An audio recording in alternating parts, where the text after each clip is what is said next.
नमस्कार, आप देख रहे हैं जनता टीवी का कार्यक्रम सीधा सवाल।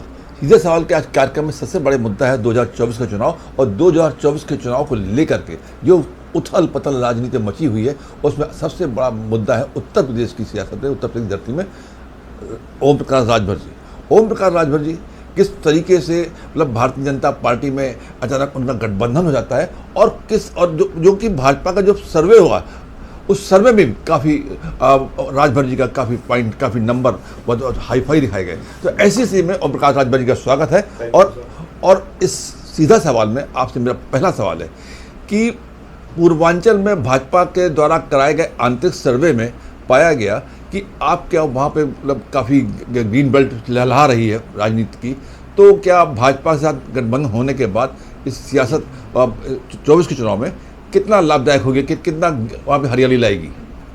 देखिए, जिस दिन हमारी मुलाकात माननीय गृह मंत्री जी से हुई, जो अंदर बातें हुई, जो उन्होंने ट्वीट किया गृह मंत्री जी ने, उन्होंने उनके ट्वीट में ये बात जाहिर सी थी जो आप कह रहे हैं कि ओम प्रकाश राजभर के एनडीए में आने पर एनडीए को बड़ी ताकत मिलेगी और उत्तर प्रदेश में जो हमारा लक्ष्य है 80 सीट जीतने का, हमारा लक्ष्य भी पूरा होगा।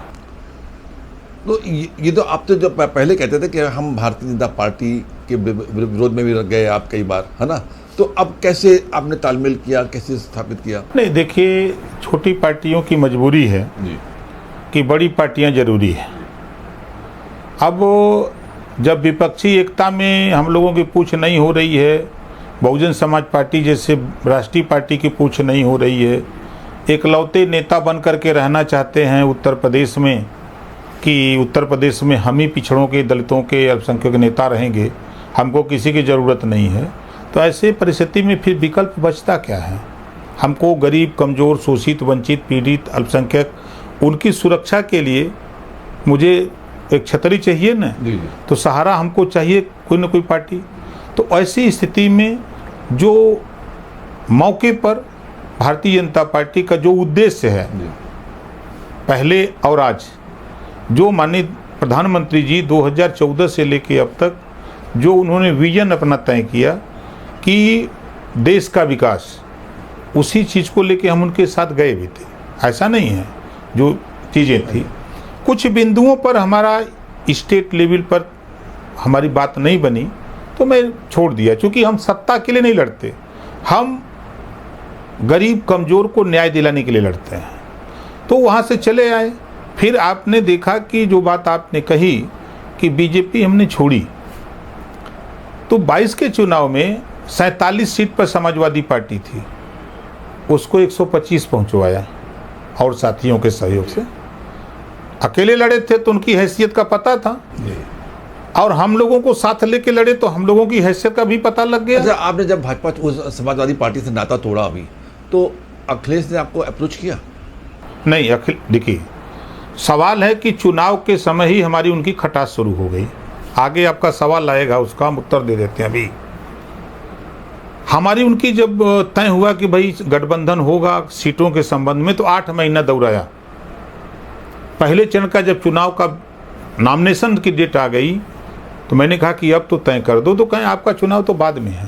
हमने कहा नहीं, आप तय करो। तो कहा अच्छा, हम पहले आते हैं तो बात करते हैं। तो दूसरे दिन वो आए तो हमसे कहे कि बताओ क्या चाहते हो। तो हमने कहा कि 3% सीट हम उत्तर प्रदेश में लड़ जाएंगे तो हमारी पार्टी मान्यता प्राप्त दल हो जाएगी। तो चट उन्होंने कहा कि प्रत्याशी हमारी पार्टी का होगा, सिंबल आप दे देना, मान्यता तुम्हारी मिल जाएगी। हम कहे तो हमारी पार्टी के लोग क्या करेंगे? कहाँ सोच लो, कहाँ सोच लो। जी।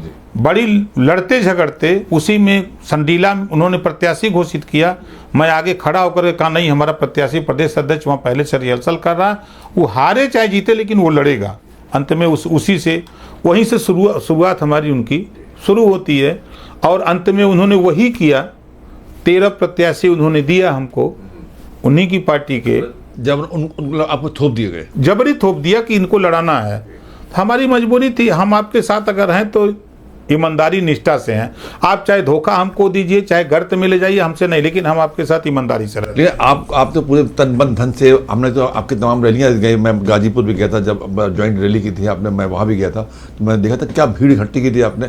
तो इतने जोरों से आपने मतलब उनके काम किया, तो आखिर क्या कारण था कि आप मतलब इतने दिनों तक आप उनको झेलते रहे? देखिए, हम नहीं चाहते कि हम छोड़ के चले जाएं।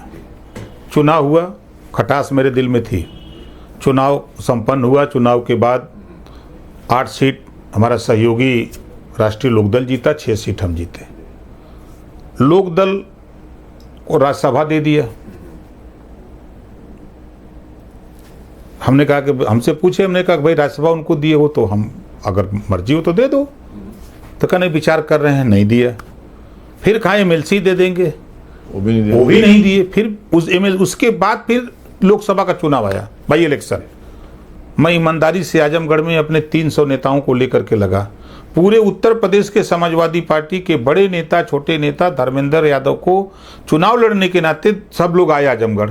सभी लोग हमारे लोगों की मेहनत को देख करके, परिश्रम को देख के कहा कि भाई अगर काश समाजवादी पार्टी में ऐसे खाली 50 नेता हो जाएं तो सरकार कोई हिला नहीं सकता। ये सपा के लोगों का कहना था। हम अपने काम में लगे रहे। खैर, वो चुनाव में मैं अखिलेश जी से कहा कि आप आ जाओ, हम लोग 10-12 हज़ार वोट कम पड़ रहा है। कहा नहीं, आप अभी नवसुखुआ हो, अभी नई राजनीति जानते हो, अभी हम 1.5 लाख से जीत रहे हैं, हमके भरम में न रहो। मैं उनको 6 बार फ़ोन किया, नहीं आए। चुनाव हम लोग लगभग 9,000 कुछ वोट से 10,000 समथिंग से हार गया। खैर, हारने के बाद भी मैं उनके साथ। फिर उसके बाद एक घटना होती है हमारे साथ, कुछ शरारती तत्वों से मारपीट करने के लिए वो आमादा हुए, लेकिन हम लोग उसको बचे। तो उसमें मुकदमा हुआ कि भाई मुकदमा हम लोगों की तरफ से लिखा जाए। तो वहाँ जो थाना था, तो थाना मुकदमा लिखने को तैयार नहीं था, तो हम लोगों ने प्रदर्शन रखा। तो हमने अखिलेश जी से कहा कि आप आइए, एक जोरदार प्रदर्शन किया जाए। नहीं गए। अब देखिए, खटास यहीं बढ़ती जा रही, नहीं गए। खैर, कोई बात नहीं, हमने कहा कि कोई दिक्कत नहीं, हम खुद गए, हम लोग प्रदर्शन किए। खैर, हम लोग अपनी क्षमता उतनी है, मैंने SP से और CEO से, DIG से, DG से सबसे कह करके मुकदमा लिखवा लिया। फिर उसके बाद चुनाव होता है राष्ट्रपति का। अब देखिए खेल इनका, जहाँ बैठे हैं, हमको फ़ोन आया एक दिन पहले कि अपने विधायकों को बुला लो और कल 12 बजे मीटिंग होगी। हमने सबको फ़ोन करके यहाँ बुला लिया। बातचीत भी, हम लोग यहीं बैठ के बात कर रहे हैं कि कल, हाँ, अभी 12 बजे हम लोग चलेंगे मीटिंग में, कार्यालय पर अखिलेश जी बुलाए हैं। यही चर्चा हो रही, तब तक अखिलेश जी का खुद फ़ोन आ गया कि मीटिंग कैसी होगी, मीटिंग दूसरे दिन होगी, अपने विधायकों से कह दीजिए कि जिनको घर जाना हो जाएं, जिनको रहना हो रहें। तो हमने कहा ठीक। फिर हमने सबको कहा कि भाई ये सोचना है। तो 4 लोग चले गए गांव अपने अपने क्षेत्र में, हम 2 लोग यहाँ रह गए। 12 बजे उनकी मीटिंग होती है, जयंत चौधरी आते हैं, उनके प्रत्याशी सिन्हा भी आते हैं, और 4 बजे प्रेस भी होती है। प्रेस जब उन्होंने कर लिया तो टीवी पे जब मैंने देखा खाली हुई, तो मैंने फ़ोन किया। तो वो कह रहे हैं कि आप स्वतंत्र हो, जहाँ जाना चाहो तहाँ जाओ, हमें ज़रूरत नहीं है, आप स्वतंत्र हो। अखिलेश के शब्द। हमने कहा ऐसा क्यों बोल रहे हो, क्या हो गया आपको, क्या दिक्कत है? कहने नहीं, अब आप अपना देख लो, हम अपना देखें। हम कहे नहीं, हम आपके साथ रहेंगे। जब तक आप चिट्ठी लिख के नहीं दे दोगे तब तक हम मानने वाले नहीं। तो फिर उन्होंने चिट्ठी लिख करके बाकायदे हमारे यहाँ भिजवा दिया। वो क्या कहते हैं कि तलाक। अच्छा। हाँ, उन्होंने तलाक भिजवा दिया, हमने कबूल कर लिया। अच्छा, तो तलाक के बाद कोई वार्तालाप नहीं हुई आप लोग? कोई वार्ता नहीं, कोई बातचीत नहीं। भाई अब बताइए, जब आपने तलाक दे दिया, हमने कबूल कर लिया, तो फिर कहाँ से दोस्ती रहेगी? तो फिर तलाक के बाद तो फिर दूसरी शादी तय होती है ना। अब एक बात और आती है कि भारतीय जनता पार्टी में राजभर के एक और नेता है जो मंत्री भी हैं, है ना, तो वो उनके मतलब आपके आने के बाद वो कितने ज़्यादा विचलित हो गए? लगभग तो लगता है काफ़ी विचलित होंगे वो। नहीं होना चाहिए। देखिए, राजनीति में तमाम पार्टियों से गठबंधन होते हैं। इतिहास है, भारतीय जनता पार्टी ने भी गठबंधन किया है, सपा ने भी गठबंधन किया है, बसपा ने भी गठबंधन किया, सभी लोग गठबंधन करते हैं। तो जातियों के नेता तो रहते ही हैं पार्टियों में, तो वो आते हैं। ऐसा तो कुछ नहीं होता है, ऐसा कुछ है नहीं हमारे तरफ से, ऐसा कुछ नहीं है। हमारा मकसद एक है, जो विजन हमारे देश के प्रधानमंत्री माननीय नरेंद्र मोदी जी का है, जो विजन योगी आदित्यनाथ जी का उस है, जो विजन जेपी नड्डा जी राष्ट्रीय अध्यक्ष हैं, अमित शाह जी गृह मंत्री जी हैं, जो विजन लेके लोग चल रहे हैं उस विजन के साथ हम हैं। और नीचे तो जहाँ परिवार है तो वहाँ तो छोटे मोटे टकराहट तो कहीं ना कहीं हो ही जा रही है। पूर्वांचल के ओबीसी नेता निषाद जी भी हैं, तो मतलब उनको लगेगा नहीं कि मतलब आप आ गए तो कमजोर हो जाएंगे वो? नहीं, देखिए अनुप्रिया जी मिर्जापुर चुनाव लड़ती हैं, कोई टकराहट नहीं। संजय जी का बेटा लोकसभा का चुनाव खलीलाबाद लड़ता है, कोई टकराहट नहीं। झगड़ा कहाँ है? तो आप मतलब उनके बेटे को लड़ता है, लेकिन हमने सुना कि जो अभी लोकसभा की सीट खाली हुई है, आपका बेटा भाजपा से चुनाव लड़ने वाला है? नहीं, ऐसी कोई बात नहीं। ये अखबार में जो खबर है ये सूत्रों के हवाले से खबर है। अभी सीटों के संबंध में लगभग 7-8 दिन बाद हम जाएंगे, दिल्ली बुलाए गए हैं। माननीय अमित शाह जी, नड्डा जी बैठ करके बातचीत होगी, सीट तय होगी। वो चुनाव आएगा तो क्या अब एनडीए फैसला लेगा ना। अब एक हम परिवार हो गए ना, कल तक तो हम अकेले फैसला लेते थे, अब एक हमारा एनडीए एक परिवार है। परिवार जो फैसला लेगा उस फैसले के साथ सब लोग रहेंगे। तो ये एक बड़ी बात है, लोगों में चर्चा इस बात की रहती है कि आप भाजपा में एनडीए में शामिल हो गए न, अभी तक आप क्षेत्रीय राजनीति करते थे, अब राष्ट्रीय स्तर पर कैनवास आपका काफ़ी बड़ा हो गया। तो इस कैनवास में आपने किस तरीके से समझौता किया? कोई मतलब भाजपा से डील हुई क्या आपकी? देखिए, मैं पिछली बार भी गया, माननीय गृह मंत्री उस समय राष्ट्रीय अध्यक्ष थे भारतीय जनता पार्टी के, लगभग 50,000 की भीड़ मैंने जुटाया था और 1 रुपया भी भारतीय जनता पार्टी से नहीं लिया था। चैलेंज के साथ बोलता हूँ, दूसरा लोग डील करते हो लेकिन मेरी डील यही थी कि आप आओ, इनको रोटी कपड़ा मकान शिक्षा दवाई चाहिए, इसके लिए हम उनको बुलाए थे। साथ गए, बात आगे बढ़ी, उन्होंने शौचालय बनवाने का काम किया, आवास देने का काम किया, राशन देने का काम किया। उस रैली ने ये साबित किया कि जो संदेश हम दिए भाजपा को वो काम होने लगा। रहा सवाल आपका कि डील, पॉलिटिकल डील। हाँ, नहीं, पॉलिटिकल डील। देखिए, ओम प्रकाश राजभर के विषय में जितना भारतीय जनता पार्टी के लोग पढ़े हैं, ना अखिलेश पढ़े हैं, ना मायावती पढ़ी हैं, ना सोनिया पढ़ी हैं। आपको बिहार की धरती पर हम सिवान, आरा, छपरा, भभुआ, कैमूर, बक्सर, पश्चिमी चंपारण, पूर्वी चंपारण, बेतिया, नवादा, नालंदा, कटिहार, मधेपुरा तक 26 जिले में हमारी पार्टी का संगठन है। 10,000, 15,000, 20,000, 25,000, 5,000 हम वहाँ रैली करते हैं। अभी हम आपको मोबाइल खोल के दिखा देंगे, रैली करते हैं। हम ले चलें आपको पंजाब, जिले हैं जालंधर, लुधियाना, पटियाला, जम्मू, चंडीगढ़, अमृतसर, नाभा, वहाँ भी 4,000, 6,000, 8,000 की मीटिंग करते हैं।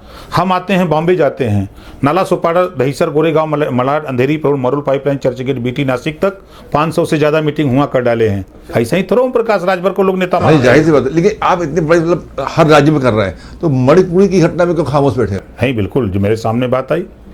देखिए, दुर्भाग्य है, सरकार हम ही चला रहे हैं, आप चला रहे हैं, तो सरकार को सूचना देना एक खुफिया एजेंसी है सरकार के पास। फेलओवर खुफिया एजेंसी है, सरकार फेल नहीं है। सरकार को सूचना मिली, उसी दिन चारों आरोपी 4 गिरफ्तार हुए ना, उसी दिन, एक दिन में, 4 महीने के बाद।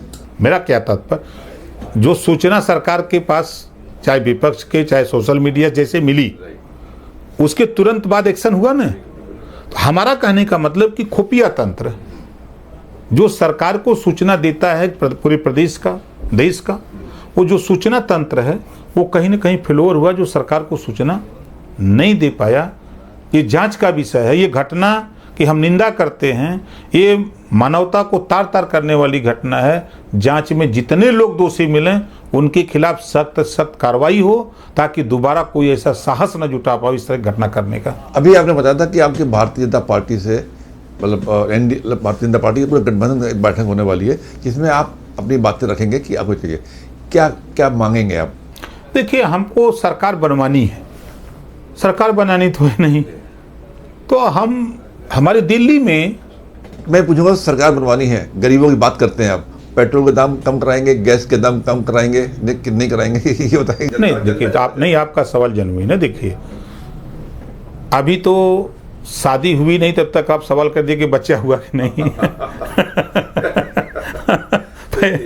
पहले तो वहाँ हम चलें, जी जी, फिर उसके बाद में आगे की बात सोचा जाए। बिल्कुल ठीक। पहले ही हम शुरू कर दिए। तो ये चीज़ें हमने उस दिन, पहले दिन ही एनडीए की बैठक में जो आपके दिल में है वो बात हमने प्रधानमंत्री जी के सामने रखी है कि ये हमारी समस्या है, जनता की ये समस्या है, समस्या इससे जूझ रही है। ये सब चीज़ों पर तो उन्होंने उसको कहा कि आइए हम सब लोग मिल करके सरकार बनाया जाए और इस पे हम लोग मिल करके काम किया जाए ताकि जनता को ये बोझ का सामना न करना पड़े। ये वहाँ तय हुआ। 80 में से कितनी सीटें गठबंधन को आपको मिल देंगे आप? देखिए, हमारा बहुत जीतने का मकसद नहीं है, हमारा मकसद है कि दिल्ली में हमारी उपस्थिति हो। देखिए, एक कहावत है कि 100 सियार से बढ़िया है कि एक शेर पालिए, बिल्कुल सही, है ना। बाकी सब तैयार है। 403 विधायक हैं उत्तर प्रदेश में, मिनिस्टर भी बेचारे हैं। लेकिन आप बताइए कि ओम प्रकाश राजभर की चर्चा क्यों? बिल्कुल वर्थ है, बिल्कुल वर्थ है बोले। तो हम चूंकि सदन में लोकतंत्र जो बाबा साहब डॉक्टर अम्बेडकर ने संविधान दिया है, उस संविधान के दायरे में जनता ने हमको प्रतिनिधि चुन के भेजा है कि जाओ हमारी लड़ाई लड़ो। तो हम सदन से लेकर सड़क तक वही बात करते हैं जो जनता की जरूरत है। तो इस नाते हमारा 2 ही सांसद जाए, 3 ही सांसद जाए, 1 ही सांसद जाए, लेकिन वो जब सदन चले तो वहाँ दिखे कि नहीं, हाँ एक पार्टी है, एक नेता आया है, वो शेर है, वो बोलता है। ये चीज हम चाहते हैं। राजभर जी शेर हैं और शेर की तरह हमेशा दौड़ते रहेंगे। ऐसी हमें शुभकामनाएं हैं उनके साथ। और धन्यवाद, थैंक यू। आपको फिर एक बार मौका मिलेगा। नमस्कार।